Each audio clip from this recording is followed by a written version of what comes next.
اللبلبي المعدل واللي يحبه قلبكم.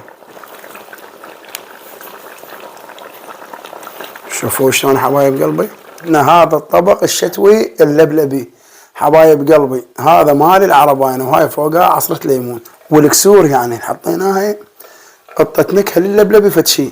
هي اليوم الاجواء شتوية مال اللبلبي، خلنا نضوي حبايب قلبي ونطلعنا والله الطعم على اصوله.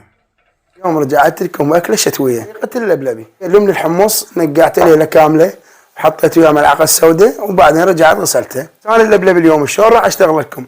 راح اشتغله بعظام العجل، هاي العظام مال العجل فت كلش طيبه وتعطي دسومه لللبلبي. اختي كوب ابن الزيت، نخلي العظام نبطين حمسه. هاي العظام كلش طيبه، هي ما بيها لحم بس كلش طيبه لللبلبي. حطينا العظام حمسه معدله، ندير اللبلبي، ندير مي، نخلي مي بهذا المستوى كلش كافي. بس احنا هذا اللبلبي ليش درنا له كسور عظام؟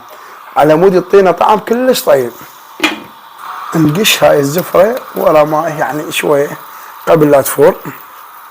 شوفوها شلون نقشها ورا ما قشينا الزفره كلياتها. احنا وقت على نار عاليه ساعه نسوي لكم البهارات مال اللبلبي مال الحمص. هذا الحمص اشتغلناه مال العرباين، يعني طريقه الحمص اللي يبيعونه بالعرباين وبهاي الطريقه. نجي على المكونات: ملعقه حمص مطحون، ربع ملعقه شاي من صبغ اللوزينه، نص ملعقه شاي كركم، ربع ملعقه شاي كمون، ربطه بالملح.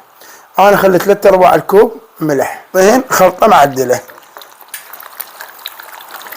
وندير البهارات مال الحمص اللي تقريبا بعد ساعة على نار وسط. هذا اللبلبي ساعتين عندنا يكمل.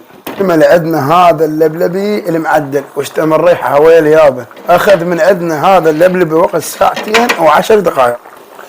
وهذا اللبلبي المعدل واللي يحبه قلبكم. شوفوا شلون حبايب قلبي، هذا اللبلبي المعدل. وشوف الثخين وانصحكم تجربون. ان شاء الله اشوفكم في فيديو جديد ومع السلامه والف مليون عافيه.